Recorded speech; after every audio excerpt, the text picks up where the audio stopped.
Okay, so kalau kita tengok dekat sini secara ringkas pasal apa itu kuantum sebenarnya.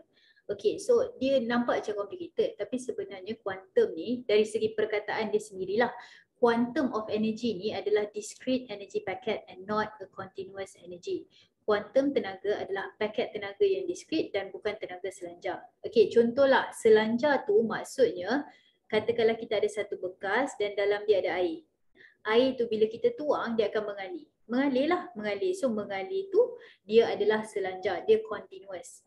Okay, tapi bayangkan cerita yang sama, still air. Okay, still air tetapi instead of air yang macam biasa tadi tu, yang korang tuang tu, okay, kita letakkan belon tapi dalam dia ada air. Belon tapi dalam dia ada air. So dia still air, betul? Okay, tetapi bila dia keluar tu dia akan keluar seketul-seketul. So sekarang ni bayangkan ketulan ni dalam dia bukan air tapi tenaga. Okay, bayangkan setiap satu belon air ni instead of water it is now energy. Sekarang dia adalah tenaga. So paket air ni, paket tenaga itu yang kita panggil kuantum tenaga. Okay, maksudnya dia seketul-seketul dan bukan mengalir. Okay, so dia bergantung kepada frekuensi gelombang. Okay, maksudnya kuantum tenaga tu dalam satu paket tu banyak mana dia, tinggi mana tenaga dia bergantung kepada frekuensi gelombang ataupun depends on the frequency of wave.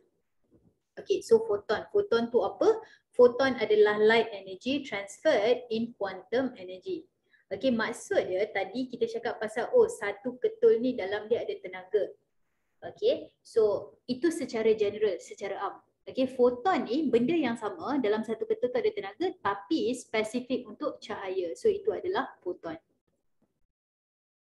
Okay, jadi kalau kita tengok dekat sini formula untuk tenaga dalam foton, maksudnya satu ketul ni lah. Satu ketul ni, photon energy atau tenaga foton, formula dia adalah H darab dengan F. So H tu adalah pemalar Planck ataupun Planck's constant, nilai dia gini. Okay, tapi panjang kan, so boleh je kalau kita nak tekan kalkulator, constant 0.6, nanti dapatlah. Okay, lepas tu frequency of light wave, F ni lah frekuensi dia. Okay, bila kita darab, kita akan dapat tenaga dan tenaga tu akan dapat dalam joule. Okay, frekuensi macam biasalah, standard hertz. Okay, tapi tak habis kat sini. Ini baru satu formula. So, E sama dengan HF, kita akan tengok lagi satu formula yang berkaitan dengan dia. Okay, tengok satu lagi formula yang berkaitan tu adalah, okay, kita tulis dulu elok-elok, E sama dengan HF. Okay, korang ingat tak dalam gelombang dulu korang belajar V sama dengan F lambda. Okay, kalau tak ingat kena ingat lah. V sama dengan F lambda. Okay, so F ni kita duduk diam-diam, bawa V dan lambda tu sekali. So kita akan dapat F sama dengan V per lambda. So ini F kan? Jadi ini pun F lah. Bawa masuk ni. Gantikan F dengan V per lambda. Kita tak nak F dah. Kita gantikan dia dengan V per lambda. So H darab dengan V per lambda. So HV per lambda. Tapi kenapa dalam buku teks tak sama? Sebab V ni adalah laju. So kalau kita tengah cakap pasal cahaya, laju cahaya kan simbol dia C. So E sama dengan HC per lambda. Jadi daripada sini dapatlah kita formula baru iaitu E sama dengan HC per lambda. Bukan formula baru pun, dia just derive. Okay, jadi dah banyak-banyak formula ni bila nak pakai pula. Macam mana nak tahu bila nak pakai? Okay, E sama dengan HF kita guna bila dia bagi frekuensi. E sama dengan HC per lambda kita guna bila dia bagi lambda. Tengoklah keadaan. Okay, jangan risau. Tengok je keadaan apa yang dia bagi.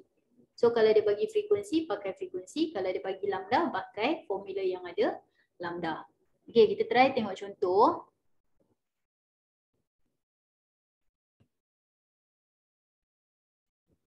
Okay, sebelum ni cikgu dah kata kita ada dua formula. Okay, E sama dengan HF. Lepas tu E sama dengan HC per lambda. So bila nak pakai? Tengok dulu soalan. Contoh, soalan ni kata given that the frequency is bla bla bla. So dia bagi frekuensi. Okay, so kalau dah dia bagi frekuensi, formula mana yang ada pakai frekuensi? Yang ni lah.